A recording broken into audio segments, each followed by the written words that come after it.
jam! Hello again and welcome back to another fun-filled episode of Monday Night Magic. I am Chewie, and it is indeed Monday night. Dun dun dun! Right? On the MTG Cast Network. Sure. The, musical sting was brought to you by Squee. I made a noise. And the odd silence was Cluze. I just thought it'd be silent there, but silence truncation is going to take it out. Never mind. Probably.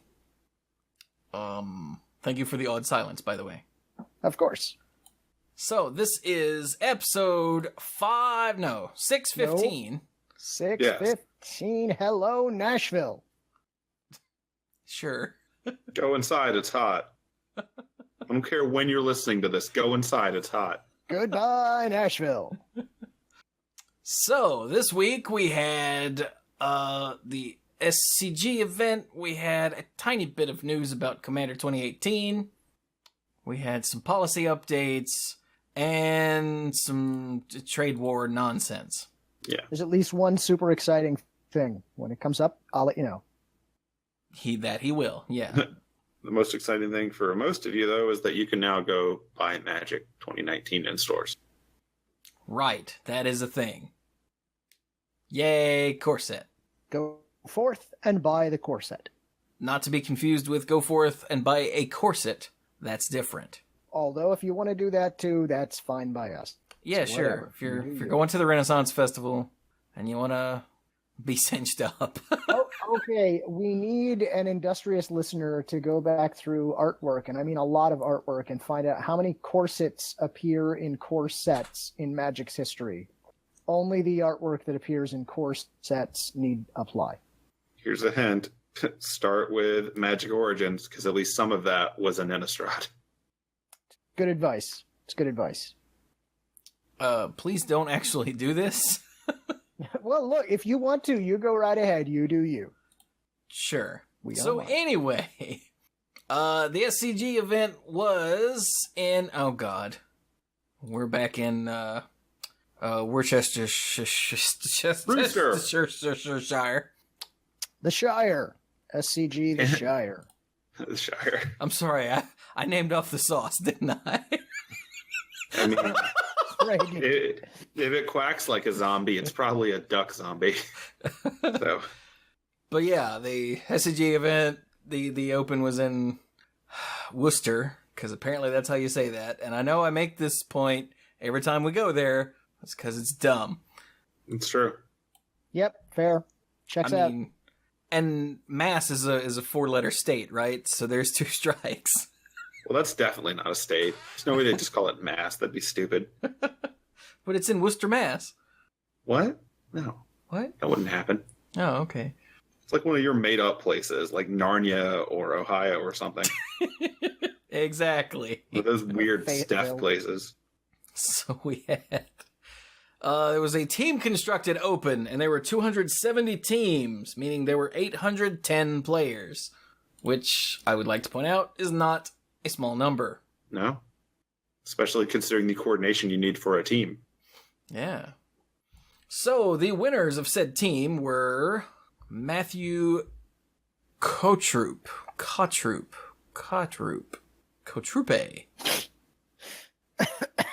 Matthew C., who's playing Red-Black Aggro for Standard.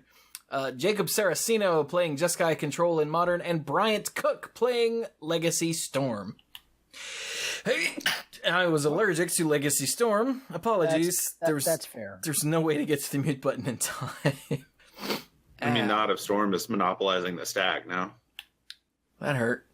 Well, we didn't check Modern for new cards. Continue on with this and I will check it. Considering lots of the core set rares were laser-focused Modern hate, it wouldn't surprise me if we saw absolutely none in the sideboard. In second place, Nathan Robinson playing Teamer Delver in Legacy. Dylan Gooley playing Blue-Red Gifts Storm in Modern. And Dylan Donegan playing Blue-White Control in Standard. Except Dylan Donegan is in third place. Wait, what? I scrolled. Sorry, Alex Friedrichsen is running a red-black aggro for Standard in second place. In third place, we have Dylan Donegan, Blue-White Control. Mike Sigrist running Black Red Hollow 1 for Modern, and Noah Walker running Grixis Delver for Legacy. In fourth place, Bob Huang is running Sneak and Show in Legacy. Imagine that.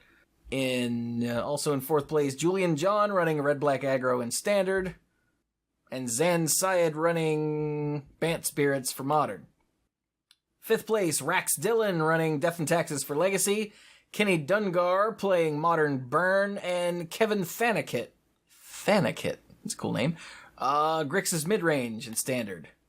Sixth place, Benjamin Nikolic running Jeskai Control in Modern, Jonathan Rossum running Blue-White Control in Standard, and Luke Purcell running Miracles in Legacy because none of them want to eat lunch ever. I did not like any of those decks. They probably didn't like you either, so it's fine. That's fair. Yeah. In seventh place, Standard, Henry Montez running Blue-White Gift. That is not gifts. Just the one gift. Just the one. The God Pharaoh's gift. It keeps on giving. And the God Pharaoh is notoriously stingy, so you just get the one. Nick Costello is running Sneak and Show in Legacy, and Michael McKenna running Jeskai Control in Modern. And rounding out the top 8, Andrew Jessup running Mono Green Aggro for Standard, Daniel Jessup running Teamer Delver in Legacy, and Frank Scarron running Decepticons in Modern. Wait, in Modern? What? What is this? Hang on. Ooh, Memnite. Glint Nest Crane. Wow, okay. Still no actual affinity, though, so... Nope. This is Metalcraft. Yep. All right, then. So that's your top 8. Since it's a team format, we're not going to go too deep, or at all, into the metagames for each one, because it matters less. In the metagame breakdown for day 2, you can actually see how it broke down, oddly enough. In Standard, Red Black Aggro was top of the list with 6 players playing it. The next one is Mono Red Aggro and Mono Red Flame, Grixis Midrange, Mono Green Aggro, Blue-White Control, and Blue-White Gift, all running 2 apiece. In Modern, Jeskai Control had 5 players, Not Affinity had 5 players. After that, Blue-White Control and Mardu Pyromancer are both on 3. Young PC! What he said. And then in Legacy, further away. Teamer Delver had 5 players, Death and Taxes had 4, Sneak and Show had 3, after that it jumps down to the 2s and 1s. But yeah, there's lots of decks What? Can I point out that in this Day 2 metagame breakdown, I don't know if you've noticed, but the SCG algorithm has decided that the burn deck there in Modern, the single burn deck in Modern, should actually be a mouse over link to the card Turn and Burn. Oh yeah, in where is it? Oh, Death in Death and Taxes. Yeah, okay. I knew I saw another one. Death and Taxes. Yeah. Also funny. So, way to go. Auto card. Yeah, it turns out Dredge is also a card. Someday we will have so many different cards with so many different names that every word in the English language that you mouse over could take you to a card. That sounds annoying. If you look up in Darmok and Jalad at Tanagra. If you look up in the paragraphs, Deathrite Shaman is listed as Deathrite plus Shaman. Nimble Mongoose is Nimble plus Mongoose. I think Star City's website might be slightly screwy. Yeah. Also, the word day is a card image that pops up for night and day, which I find hilarious. Also Dredge. Yeah, I would wager that the auto card program probably had some kind of failed update and it's being stupid. That would not surprise me. I remember that being an issue whenever it would get updated. Like around a new set update. Exactly, yeah. So all right then. We will probably be looking for new core set cards in the classics just because there are less decks to open all at once. Yeah. So let's go to a classic. How about a standard? Yeah, we must. What do we have in standard? Like 85 players? Yeah. So not the biggest sample size, but still better than nothing. Brandon Dempsey won, playing mono green aggro, featuring such new cards as Thorn Lieutenant. You heard it here first. Standard. Still better than nothing. Sure, we'll go with that. Well, that's what you just said. But it's running Thorn Lieutenant and Vine Mare. Vine Mare. One of the horses, which are amazing. Yeah. Elemental horse. Damn right. I didn't vote for him. And then... What? Is that a Black Thunder reference? You know, it's a mare pun. So okay. Vine mare, I didn't... It's Wow. the other kind of mare. It's a Well, homonym. for the 3 people who know who Black Thunder is, that was hilarious. Fair enough. Clearly, none of us, except for Bill, are those people. Yeah. There's also Vivian Reed in the board, and is Naturalize already in Standard? I don't think it is. I don't think so right now. I mean, now, yes, but I mean, like, you know, we Like could go, before a no. core set, yeah. Like Duress is one, and Essence Scatter are ones that I've seen in these lists that auto card gives you M19, but they're It's such a constant card, it doesn't register in my brain when I see it anymore, but I think Yeah. you might be right. But I don't think it was in Standard already. So hey, there you go. They probably slow rolled it so that the realm of Kaladesh could exist. Yeah. And now that we're at the end of its lifespan, they can pop it back in. That makes sense.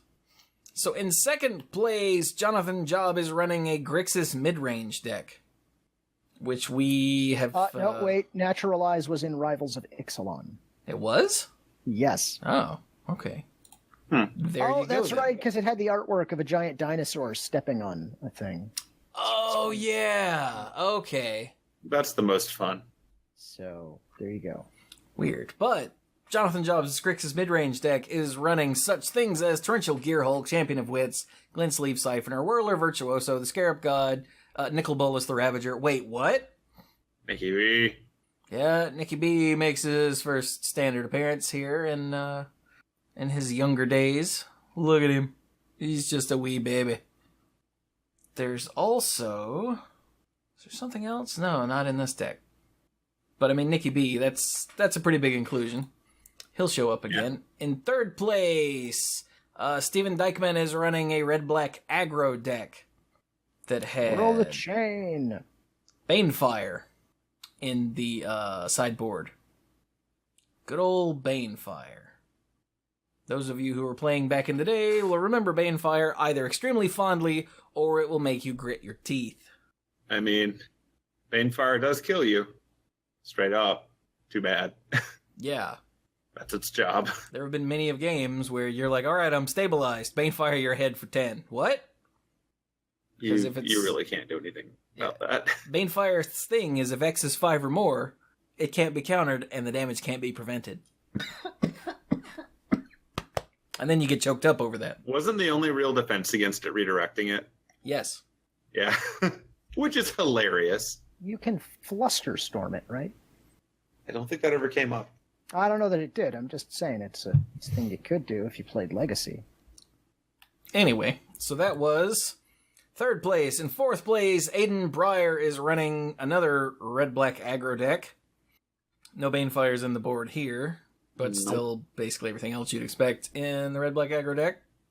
Todd Stevens in fifth place is running Grixis mid-range. Again, Nicol Bolas.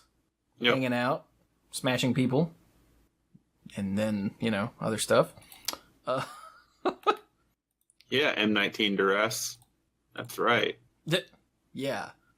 In sixth place, Matt Tumovich is running a red-green monsters deck with such nonsense as Walking Ballista, Glorybringer, Jade Light Ranger, Thrashing Bronto Dave. Good old Bronto Dave. Rekindling Phoenix, Llanowar Elves, hell yeah. Banefire's here. Vine Mare's in the board. Vivian Reed is in the board. Just all kinds of stuff. In seventh place, Ben Reagan is running another Grixis mid-range deck. Nicky B's still here. Cacaw. And rounding out the top 8, Eddie Martinez is running an Esper Control deck, which is running a single Cleansing Nova in the main. Choose one, destroy all creatures, or destroy all artifacts and enchantments. Yeah, that one. Yeah. Also Invoke the Divine in the board, which was in Dominaria, so never mind. Oh, and there's a Chromium the Mutable. Presumably for the comedy? I don't know. I mean, I don't see chromium. I just see some guy over there in a trench coat. Yes. I don't know who it is. Could have sworn it was a dragon a minute ago, but maybe not. Nope. It'd be obvious if he was a dragon. He wears a disguise to look like human guys. Is this Chicken Boo? No, it's some guy. It's nondescript Phil. Who else could it be? If you're not following the joke, just read what chromium does, dear listeners, and you'll be like, "Oh, they're idiots." Yeah. I'm telling we you, are. that guy is a dragon. Okay, Cluze. Whatever you say, buddy. So that's your. Senility is sad, isn't it? It is a little bit, yeah. I can't remember. So that's your top 8. In 10th place is a white-black Knights deck that's running, Knight of Grace, Knight of Malice. Also, a Johnny Adversary of Tyrants. Just hanging out there. With that critical ability to bring back creatures with converted mana cost 2 or less in your Knights deck. Seems pretty good when you've got the freebooter, the 2 Knights. Walking Ballista has a converted mana cost of 0. Yeah. Although it does bring it back to the battlefield, so that won't work so well. For a split second, it's amazing. Yeah. But yeah, the ability to dig out your Knight of Malice and you're a Johnny fulfilling the white condition anyway might help. There's also Plague Mare in the sideboard. Didn't vote for that guy. And Shield Mare. How about that one? No. You've got to get more involved in politics, Cluze. Don't let the world pass you by. In 11th place is a Grixis Dragons deck that is running Demanding Dragon, Glorybringer, Nicol Bolas, Sarkhan Fireblood, but also Goblin Chainwhirler, as Bill pointed out in the pre-show odds and ends. I mean, every land in the deck except for the Scavenger Grounds taps for red. Thank goodness. So you're trying to go Chainwhirler on 3, Nicol Bolas on 4. Get there. There's also Spit Flame in the sideboard. Also Angrath the Flame Chained in the sideboard. So, I'm also just imagining that after they deal with your brain spanking new Sarkhan and all this other crap, you're like, oh yeah, and then Banefire. Bam. Got there. Yeah. It's a neat deck. That looks to be about it for neat stuff in Standard. Again, 85-person tournament. The first on week a weekend with limited card availability. Yeah, so, take from that what you will, but that's the first glance at the new Standard. Yep. So let's go to Modern. If we must. And we must. We do. So, in first place, Brian Hawk. Hawk? What's one of those? Is running a green-white hexproof deck. Oh, it's Bogles. Okay, right. I'll spare you the digging. There are no new cards in the top 8. Really? Mm-hmm.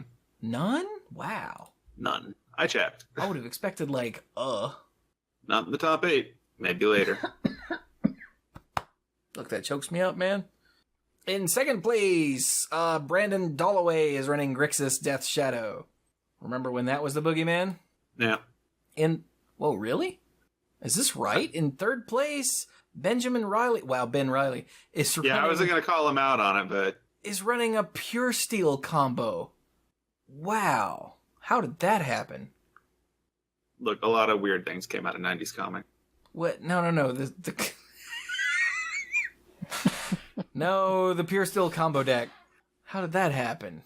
So for those that don't know, it's Pure Steel Paladin, and he has, it says, whenever an equipment enters the battlefield under your control, you may draw a card, and the equipment you control have equip cost of 0, as long as you have Metalcraft.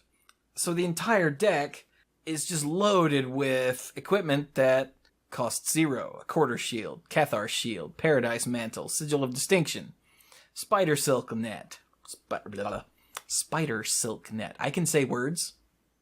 And the idea is to get Pure Steel Paladin out with 3 artifacts and then sort of go almost Cheerios. You just play a 0 thing and draw, and play a 0 thing and draw, and then get back a 0 thing. You also have Repeal to pay a single blue to put one of those back in your hand and draw, to replay it and draw. And Retract to put them all back in your hand and draw. So, yeah. And then Grape Shot. Because you're actually playing Storm. Yeah, it's a really bizarre Storm deck. Huh. Them apples. How about them? Yep. Anyway, so then we go to 4th place where Aaron Tedisco is running Eldrazi Tron. Because, They I don't know, have reasons. really big speeder bikes. Terrence Campo is running Dredge in 5th place, which in Modern looks more like Magic than in Legacy, but only sorta. In 6th place, Alan Brightman is running, it says that it's Affinity, but it's really not. Dude, look at this deck. Sparring Construct? Yeah. What? Animation Module? Throne of Geth? What? It's weird. Evolutionary Leap and Hardened Scale? It's a Hardened Scales Decepticons deck? Holy crap. Yeah, calling it Affinity, aside from not being factual, is also not doing it justice. Yeah, wait, this is an entirely different deck. Arcbound Ravager, Arcbound Worker, Hangerback Walker. Yeah, they saw a card with Metalcraft and just made a guess. This is a very different deck. Yeah, this is totally a different deck. There's a Nissa in the sideboard.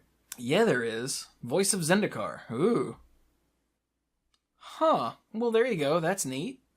In 7th place, Chi Hoi Yim is running a blue-white control deck with Jace the Mind Sculptor and Teferi. And Vendiclick and Snapcaster. And then a whole lot of no and card draw. Jace is totally going to destroy Modern. Yep. Yep, look at that. Can never, ever, ever. / sarcasm. And then in 8th place, Garrett Allen is here with the Ironworks combo. I saw a thing on Twitter. Lots of people were referring to KCI during the Twitch, during the coverage, and someone's partner or friend or something was trying to figure out why everyone was talking about potassium chloride. It's a fair question. Yeah. I mean, why would you not? And now I can't think of Clan Ironworks without thinking of potassium chloride. Learn science through Magic. Yay! Okay then, so there's your top 8 there. Yeah. I'll note that there are some new cards in the decks outside of top 8, Oh yeah? if you're curious. Check out the 9th place deck. 4-color Death's Shadow. Running such things as Street Wraith and Tarmogoyf. Mainly check out the sideboard. Ooh. Okay, what's in the side? Alpine Moon. Alpine There it Moon. is. Ding. Yeah. Wonder if that saw any play. I don't know. The next new card is in the 11th place deck. How did I know that? Bant Spirits. What is this? Has a few. Whoa! Look at this. Drogskull Captain.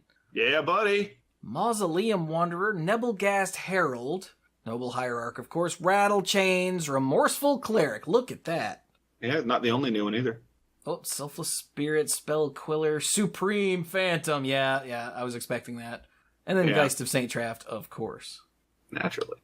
Anything? Yeah, there's more board? request. Another More cleric on the board. another cleric. Looks like that's it. Yeah, looks like that's it. Yeah. That is But pretty hey, it's sweet, spirits. though. Yeah.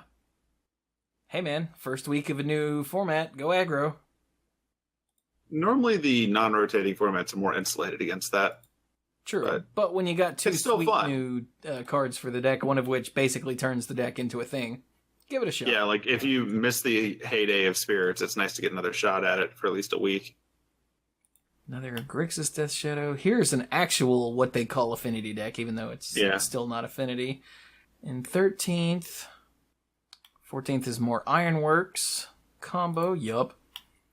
Burn in 15th. Yep. And Scape Shift in 16th. Hey, Scape Shift is a new card, right? It says M19 when I mouse over it. Shut up. That counts. Yeah. Look at it being all mythic now that it's, used for other purposes. Wow. All right, then. So there's your modern. Yep. I assume that Cluze would like to take the legacy section. Yeah, so here we have at SCG Shire. At SCG Shire, we had 140 players playing the king of all formats, Legacy. And I have to admit to you, dear listener, don't tell my fellow hosts because they believe that I'm a consummate professional. We do? Shush you. I was a little distracted while looking at these top 8 decks, so I don't have much clever to say. You'll understand why. Oh, speaking of being consummate professionals, Yeah. there were 242 people playing in the Modern Classic, by the way. Of course there were. Yeah, I forgot to mention that. Well, I mean, it was obvious My bad. in the show notes, let's say. Our show notes, not their show notes. No, not theirs. Yeah, not theirs, ours. They don't look at them anyway. So I believe, based on my reading of the top 8 decks here in Legacy, that there is one and only one new card in the top 8. That's more than I expected. This isn't necessarily surprising, but I think there's just the one. I'd like you gentlemen to double check that as we go along here. Okay, you ready for this? Here we go. Here's your rundown. In 4th place, Stephen Ockhorn is playing Goblins. Yeah, that's right. Goblins. Didn't you miss some decks there, Cluze? I'm sorry, I thought I was done with Legacy. let me go back and take a closer look. Let me see here. I mean, once Cluze is done with Legacy, it's actually over, right? Because he's the only one keeping it going. There's a big blank space. There's a 4th place deck, and then there's another big blank space. I'm trying really hard to look at these other decks, and I can't. All right. I'll see what Professional. I can do. Consummate professional. In 1st place, we had Joseph Santamassino playing Eldrazi Post. Yeah. Eldrazi Post with one the Ugin. That's the Eldrazi post office, right? Yeah. Wow. Yeah, it's how you get mail to Eldrazi. Oh, well. Just don't read it. If you read anything they write, it's over. Yeah, don't do that. Down that path. Some Lovecraftian doom right there. Lies madness. In 2nd place, Jeremy Tibbetts is playing a blue-white Stoneblade deck, which does contain a copy of True Name Nemesis, and that's a card that should not exist. But also a copy of Brightling from Battle Bond. Yes, and that's fine. Dude, that's cool. It is, I guess, but I object to this deck's True Name Nemesis Sigh. Singular Nemesis, just the one. I think Sigh was correct. There's also a Baneslayer in the sideboard. Really? Yeah, I was going to mention that. It's kind of odd, but you guys remember back in the day, Baneslayer Angel was like the card, like the bomb. Here it is. Sideboard, I mean, just pull it out. Its flavor add-ons became standard relevant, so there you go. Oh, also, Halo Hunter will never bring it down. Blue Elemental Blast is a terrible card. Don't play it, anyone. But Baneslayer Angel was the card until the Titans were printed, and then everybody was like, Bane who? Baneslayer Angel was the scourge of Magic 2010. Yeah. Oh, and there is some Flusterstorm in this sideboard if you did want to exile. What was it earlier that we were trying to not counter because it can't be countered? Banefire.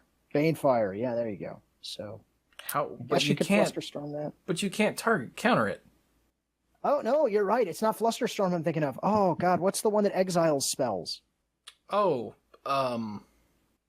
crap. Because that's the one I was thinking of. If you hadn't asked me, I could have told you.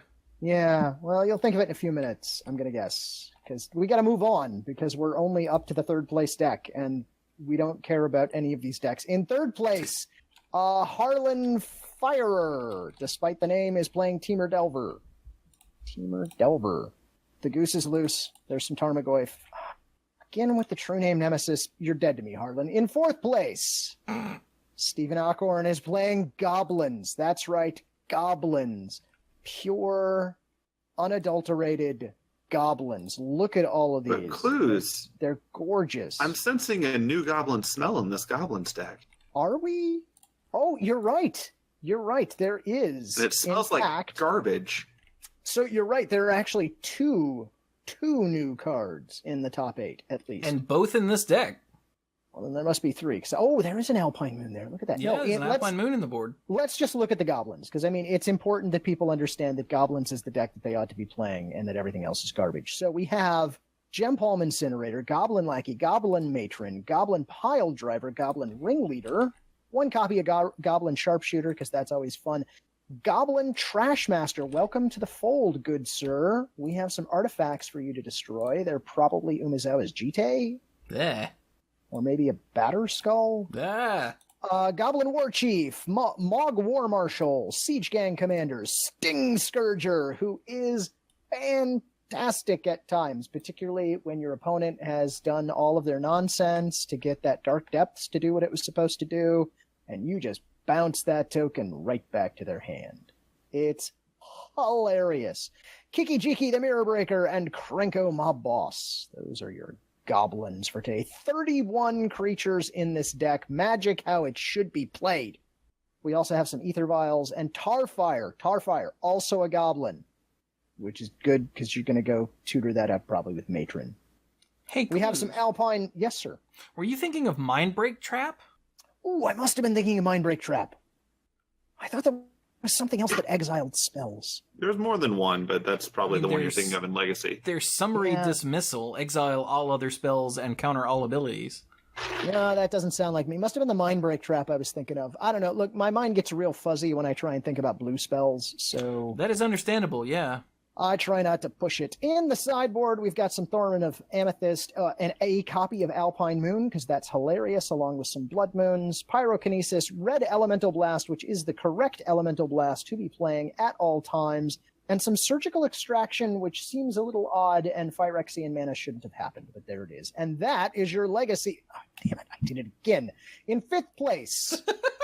My favorite thing is that in your excitement over this, you missed a new card in one of the other top 8 decks. I did. I'll point it out when we get there. Is it in the 8th place deck? Because that's the one that I remember seeing. Carry on. All right, in 5th place, John Lacker is... I did tell you at the beginning that I was pretty distracted when I looked over these lists, right? You told that to them and to not tell us. Did you notice that in 4th place was Goblins? In 5th place, John Lacker is playing Turbo Depths, which is why you want that Sting Scourger around. Sting Scourger. Ding. In 6th place, we have Josh Pellerine playing Jeskai Stoneblade, which has not one, not two, but 3 copies of True Name Nemesis. So Josh is dead to me, not once, not twice, but 3 times over. Still don't like that card. I would never have known. I know, it's crazy, isn't it? Very Is it here? subtle. Is this where I missed it? Is there something? No, I don't think. I No. don't see anything here. Okay, great. In 7th place, Michael Ferguson is playing a black-red Reanimator deck. Hey, Chewie, Yeah. take a look at the creatures here. Or are you just not playing along at home? Oh, well, I mean, it's a black-red Reanimator deck in Legacy, so it's almost certainly got 4 copies of Grizzlebrand. That's right. It's got some Grizzlebrand in there. Oh, We and also- Dark Ritual, Well, which is yeah, fine. It'll be fine. Yeah. Nothing wrong with 3 mana on turn 1. Nope. Ish. It'll be mostly fine. And in 8th place, wrapping it all up, David Nunez is playing Grixis Death's Shadow. Now here, if we look in the sideboard, here, who's that I spy? Oh, it's a young Nicky B. It's true. Look at Also, Kess, Yes, also Kess. because, proxies. Not Yeah, proxies. 'cause What? we can get you a proxy for that. Yeah. So there you go. That is your top 8. Did I miss any other new ones, or was No, that was it. I was saying I Okay. didn't see any more. It was just in 4th and 8th. Yeah, when you said there was one, I spotted the Alpine Moon and Goblins and went, that's clearly the one that's there. And then you missed that one and the Trashmaster in your Goblins. Yeah, You were no. just See, the first time, I swear to glassy-eyed. God, and this is not me being facetious here. Okay, I swear to God, the first time through, I went straight to the 4th place deck because I couldn't help myself, and I'm like, wow, Goblin Trashmaster, that's neat. He's new. And I looked at the rest of the goblins in here, and it was like a walk down memory lane, just looking at all these great goblins, so friendly, just punching you in the face over and over again, and so you've got brain damage and can't remember that you saw the Trashmaster. And then I went on and looked at the other decks real quick to try and find new cards and forgot about the Trashmaster. Got to the 8th place deck, and I'm like, huh, it's Nicky B. Look at that. Well, I guess this is just the one. I guess I'll move on. And there we go. And that was your top 8. I have not looked beyond the top 8 because in 4th place there was a Goblins deck. So, yeah, skipping forward a little bit, in 11th place is the Death and Taxes deck that has the Remorseful Cleric in it. Oh, nice. Oh, that makes sense in that deck, yeah. Yeah, it makes sense in Death and Taxes deck. Top 5 cards. Trash that dream, master. buddy. Goblins. Nah. So there you go. That is your Star City Worcestershire. Gesundheit. And, yeah. Go play some Magic. No, not yet. Oh, sorry. First, we have other news. First up, last week on Thursday, they were like, hey, we're going to give you some Commander 2018 stuff in the whatever they call their weekly MTG Twitch stream. They might call it weekly MTG. I don't know. And people watched it waiting for like some cards or something. Nope. We got what the Commander 2018 decks are and 6 art. Boom. Get there. Yeah. We went into what little bit of depth was possible in this on last week's Mana Pool. But the 4 decks are a blue-red artifacts deck, a Jund lands deck, a Bant enchantments deck, and an Esper top of the deck matters deck. Are they bringing back Clash? I mean, that's possible. Presumably. But there are all kinds of cards that like play with the top of your deck, Sure. reveal the top card of your deck or whatever. So Could I get you guys to take a look at the artwork that is linked off of that? Oh, yeah, dude, the artwork in this is actually really sick. It is, but I just have one quick question about Does the it last involve the piece next of to last artwork. piece of art? No, not the next to last, the last piece of art. Oh, okay. Let's see here. Is that, in fact, Deathrite Shaman climbing back out of the grave after being banned? Because I'm pretty sure it is. No, I don't think so. All right. think I it's don't just a random smell zombie. Steve Argyle on this one, so probably not. Fair enough. See, I was more, one, the spider is terrifying. As it should be. I mean, just look at that. Jesus. It's like a lava spider. Yeah, it doesn't. That's not healthy. But more terrifying than the spider is the creepy little girl in the swamp. Oh, she's fine. Nothing's wrong here. It'll be okay. He'll be dead soon. I don't know. Now I think we'll be dead soon. Yeah, we've got a knight with a lion motif who's not. None of us recognized any of the like the design on the shield or anything as being from a plane that we know. The heraldry. Sure. I like the lion helmet.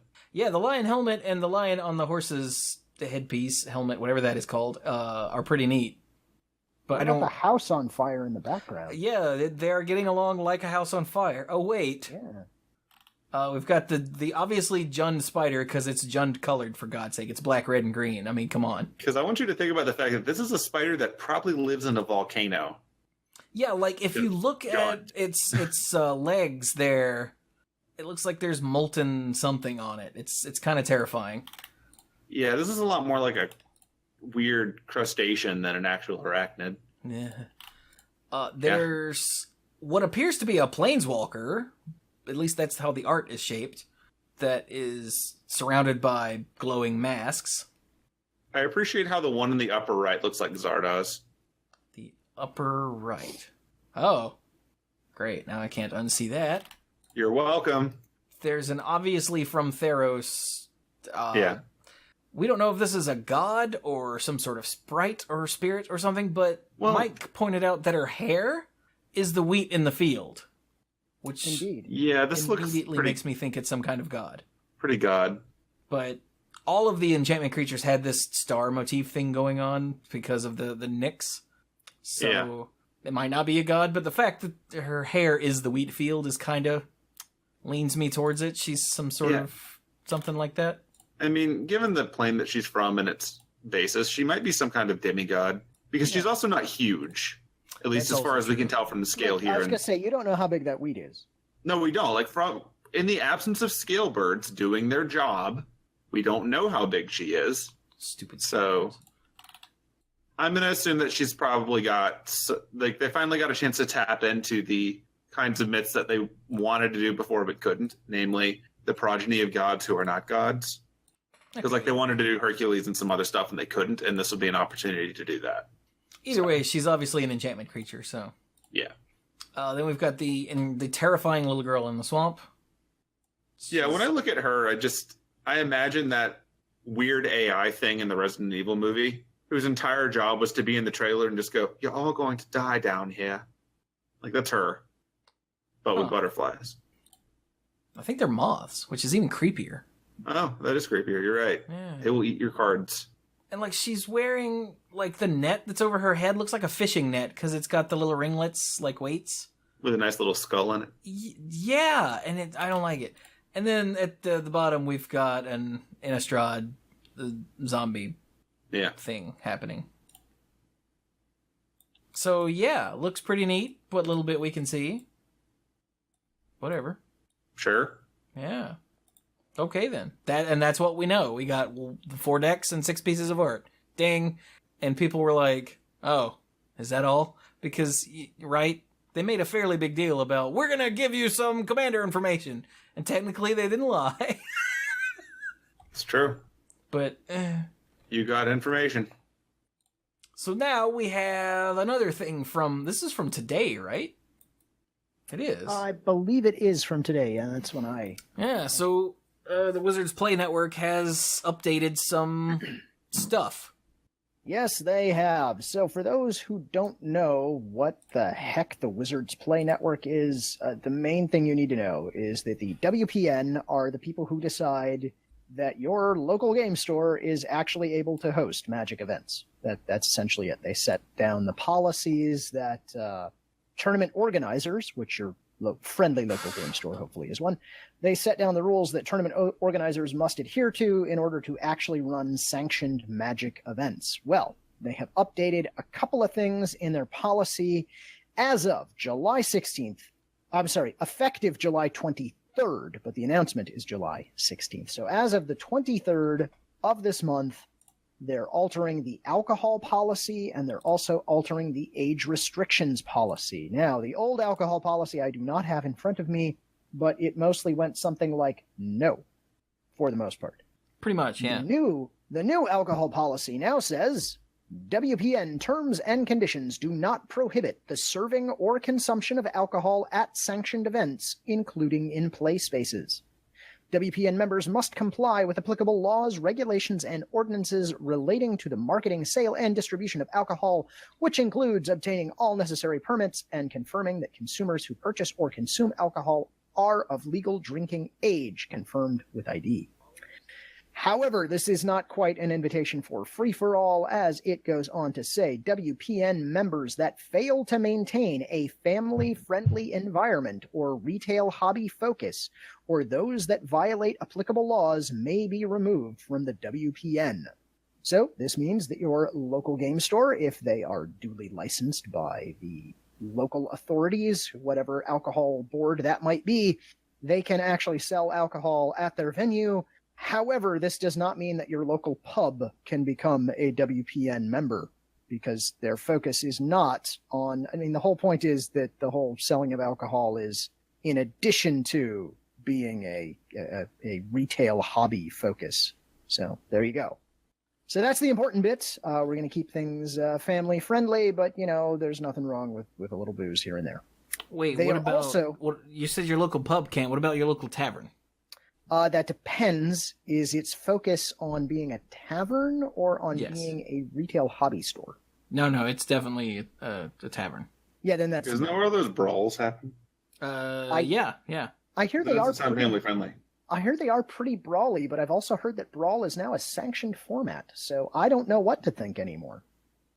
Most viral marketing ever. Start a bunch of bar fights, play Brawl. The other thing that's been updated is the age restrictions policy. So what in the world does that mean? Well, prior to now, organizers were not allowed to run age-restricted events. So they could not say, you know what, we're going to run a game on, say, Wednesday nights just for the kids. So 16 and under are the only people who are allowed to enroll. You couldn't do that before. Now you can. Well, as of the 23rd, you can. Organizers may now run age-restricted events, so that means events for younger players, 16 and under, for example, are now on the table, as well as, and here's the flip side, adults-only events like 21 and up. So if, your local game store wanted to actually run an event for just 21 and up while they were selling booze as per the previous policy, they can now do that. This revision excludes Premier Play, which must be accessible to all players. So don't look for an adults-only GP, because that would be weird. So...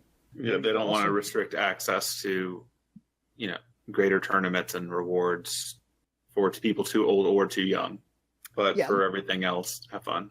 It really looks like they're just trying to maintain some flexibility for your tournament organizers in this. So there you go. 2 new interesting things. They may not apply to you. Your tournament organizer may not do anything about them, but there they are. Enjoy. Welcome to the local tournament where you can't even. We will check your age. If you have an even age, you can. Oh, I should also mention that this does not mean, I want to go back to the alcohol policy here for just a second. This does not mean that Wizards is telling you that you can bring your own alcohol to your local game store and drink it while playing. That is not the case. Your local game store will have its own rules regarding the consumption of outside food and beverages, including booze. So that also means they can say, no, we're not doing it, and deal with it. That's right. That's right. Wizards is certainly not saying that your local game store must serve booze.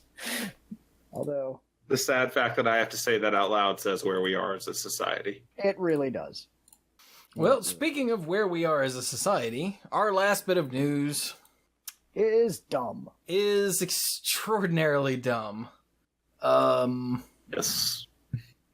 Due to policies in place in the U.S. by our current president, we are currently engaged in some sort of, I don't know, trade war. It's a trade war. Let's just call it what it is. It's a trade war. For those who didn't know that we're involved in a trade war, I envy you. I don't know how you avoided all of this. We'll call it a trade dispute.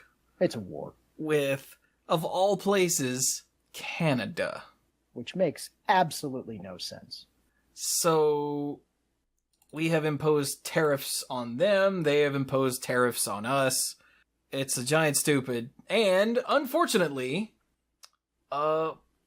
playing cards are caught in the middle of that.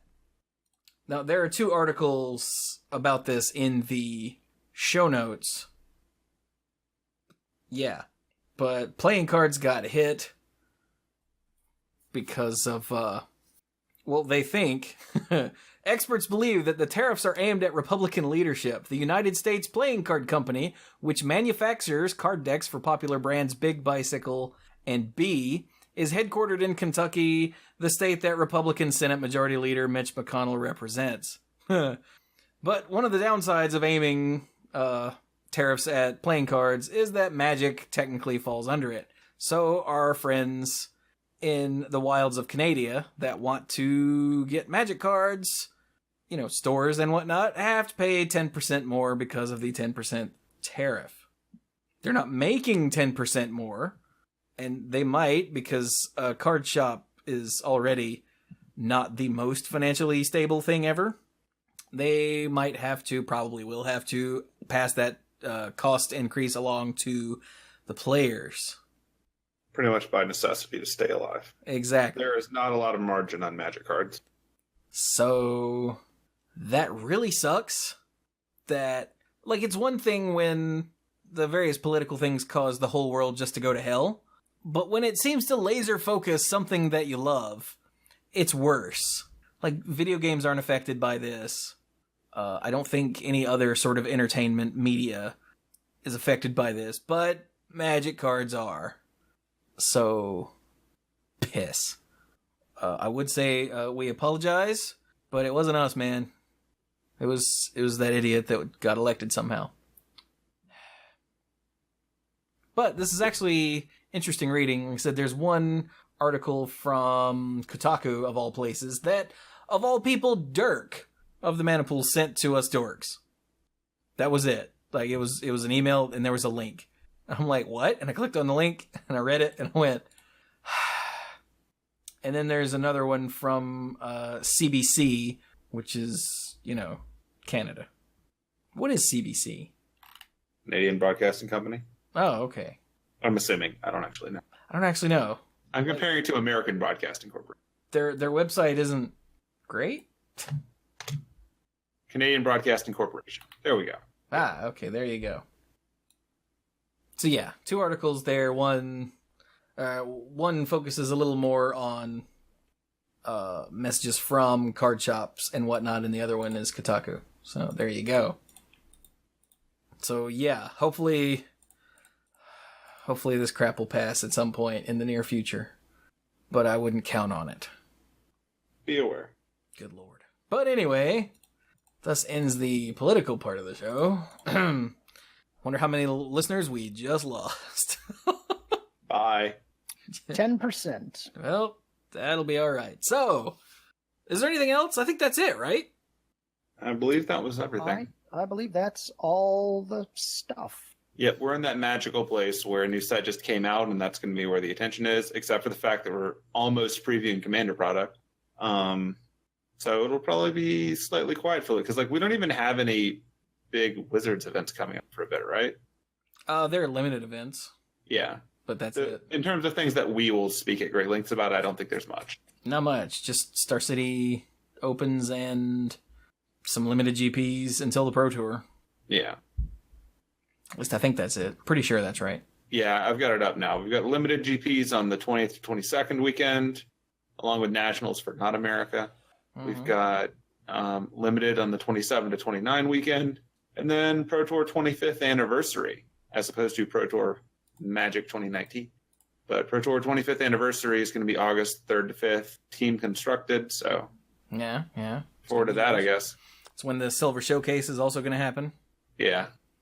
As far as Star City goes, we've got Team Constructed in Philadelphia, the 21st and 22nd, and Modern in Indianapolis, the 28th and 29th, and then nothing until the middle of August.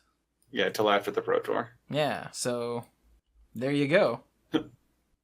Don't be surprised if we end up not having a lot to say for a little bit. Yeah. But speaking of that, this is as good a place as any to make the announcement. Starting next week, if I can get everything all worked up properly, we will be live streaming Monday Night Magic and the Mana Pool on twitch.tv/the Mana Pool. Now, for those of you that listen after the fact, don't worry about it. Nothing will change as far as you're concerned. I will still be recording it and uploading it to MTGcast as per usual. But we will be live streaming. We will be interacting with chat some. And yeah, so come hang out. The odds and ends, if you're patrons, will not be live streamed because that sort of defeats the purpose. So we will talk before the show like usual, go live, do the show, stop being live, do the post show. So the odds and ends will still be exclusive to patrons and all of that. So if you just listen to us as a podcast, don't worry. Very little will change other than we will occasionally talk to people that aren't here. But we're not going to focus on interacting with chat. Like if we have questions, we'll go to chat. But that's about it. You might hear more Twitch sound effects, people subscribing or following or whatnot. But you hear that periodically when I forget to turn off the notifications anyway. So, yeah. Yeah, just keep an eye on Twitter for go live time, because I'll let you in on a secret now. We are not 100% consistent on the dot with when we start. I wouldn't even say we're like 25% consistent. No. I have no idea whose fault that is. Yeah, it's certainly not. I presume if you keep an eye on Twitter, you'll know when we start. And you can always just idle in the room and talk to other people, maybe. I don't know how that works. That is true, yeah. Also, if you follow me on Twitch, you can get the notifications that will tell you when I go live. So yeah, and we're going to be doing this for the Mana Pool as well. So both shows will be live streamed on Twitch. I don't know if we're going to do the face cam thing or not. That's a thing we have to figure out between now and then. Or if I need to set up some kind of thing. We'll figure it out. So yeah, there you go. Pretty sweet. Pretty awesome. Yay, the future of podcasts. Yep. I guess that's it. Yeah. So, how about you guys? What you got? You can find me on Twitter at SqueeGoblinAbob. There's no I in Goblin because it was trapped at the Canadian border. Because it is made of playing card. It's very unfortunate. Whoops. I'll eventually raise the 10% needed to bring it over, but for right now, it's stuck.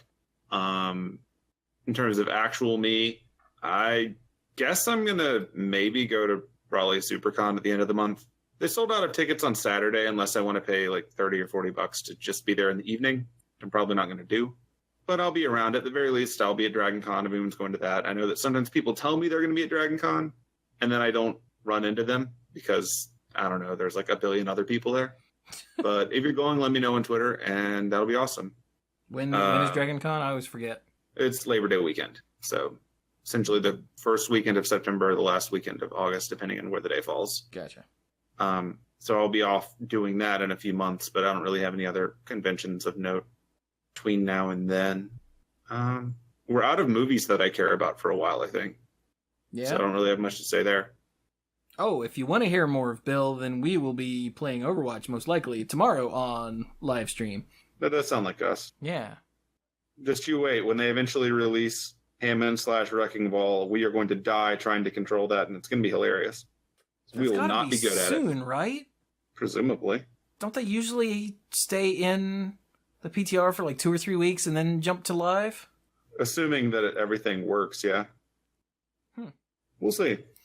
But that'll be like, there'll probably be inevitable footage of me dying as I try to Spider-Man around as a giant hamster ball. So comedy will ensue. While I am screaming something about coming in like a hamster ball. That's one of the victory poses or emotes or something. It's swinging around on the ball. Like Miley Cyrus? Exactly like Miley Cyrus. Oh only my you're god! a hamster. I haven't looked at the emotes. I'm just gonna wait till they go live. Yeah, so... It's ridiculous. Like they know full well that this is silly, and they're just rolling with it. Nice. Rolling. Oh god. Shut up, Cluze. Also, Cluze, go ahead. You're up. Oh crap. I got nothing. Take it away. Did I mention Goblins came in fourth? You can find me on Twitter. I'm at Lacluyze, spelled just like it is in the show notes. I still haven't seen any of the movies that were released this summer. Feel pretty bad about that. I hope to someday when they come out on, let's say, DVD. No, Blu-ray. Yeah, let's say Blu-ray. VHS, Laserdisc, Streaming? Betamax. Laserdisc, yeah. I gotta find a Laserdisc player. I'll get right on that. I am gonna go see The Lion King, the musical, like the theater performance later this week. I look forward to that. I hear it's quite good. I assume Mufasa lives. Don't spoil it for me. Yeah, that's pretty much all I got. I guess take it away, Chewie. All right, you can find me all over the internet as the Manapool. We're talking Twitter, Facebook, Instagram. There's a subreddit. It's all the Manapool. TheManapool.com is where you can hear the Manapool podcast that I do every week with the dorks. Not this week, though, because half of the cast will be missing, and Mike and I didn't feel like trying to carry a whole show without Dirk and Brian. So, hey, look for a stream that night, probably. Nice. But, yeah. Also, on YouTube.com/TheManapool is where I put up videos from the live streams. I chop them up, edited them up, and they go up as videos. Here lately, it's been Plague Inc., The Walking Dead, and Hearthstone. Speaking of Hearthstone, on twitch.tv/TheManapool, recently, I've had some really good streams. I finished the Monster Hunt in Hearthstone, finally, after many unsuccessful attempts. I finally beat Toki. That will be going up on YouTube soon. And then I managed to take out Hagatha in the final confrontation. It's exciting. It was exciting. Bill was there. He doesn't even play the game. I don't play this game, and I was very entertained watching the end of that. Yeah. Also, on stream, I beat Batman Arkham City, the story, and I've been wandering around on stream just finding all the gazillions of Riddler trophies and challenges and stuff. I recently, as in I think, was it yesterday? It was yesterday, finished Cuphead, finally, on stream. That will be going up as probably 2 YouTube videos with copious amounts of swearing and rage and anger and frustration. But I beat it, so then there was sweet, sweet relief. It's still a great game, and I highly recommend everybody play it if you can handle hard games. But it had been months and months and months since I actually played Cuphead due to various reasons, both real and stupid. And yeah, finally finished it. Can't wait to get that up on YouTube. And yeah, this all happens on twitch.tv/themanapool. And don't forget, if you have Amazon Prime, and I know a lot of you do, you have Twitch Prime. All you have to do is link your Twitch account, and you get every month, you get one subscription token to just give to a streamer. And as always, I have to urge you to give that to a smaller streamer, because percentage-wise, you will be a much larger percentage of a smaller streamer's subscriptions than any huge streamer. Like, the example I use, if a streamer has 2,000 subs and you're 2,001, If a streamer has 20 subs and you're 21, that's amazing. So if you don't give it to me, by all means, give it to me if you want to. But if you don't give it to me, give it to someone. And do it every month. It's easy. Just a couple clicks. And we all appreciate it, I assure you.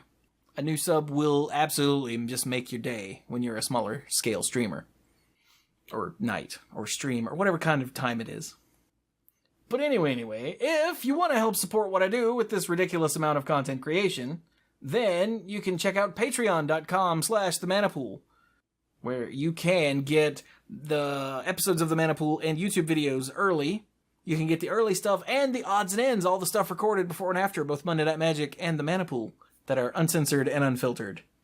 And you can become a Manapool lifeguard on Patreon, which gets you the early stuff, the odds and ends, and the shout out on both podcasts, and your name will be on the end slate for all the videos that go up each month you support at that tier. So to that end, I'd like to thank Kim Ho, Andrew Hunt, Al, Paul David, Lance Delicious, Team U, Hellas Are You, John Morris, Stuart's Law, PJ McMullen, Bosco Bertain, Casey, Nathan Hay, Danny Liao, Jason Doan, AJ Javieres, Cody Buckowing, Jake Jansons, Jason Kaus, Brian DeLucci, Stark Maximum, John Parker, Jimmy Scott, Dan Holm, Bartle, Mike Miller-Burned, and the Beastfather Aaron Goodwine. Thank you all so very, very much. And all of the rest of you that are patrons or just listeners. Thank you all so very much for listening. And go play some Magic.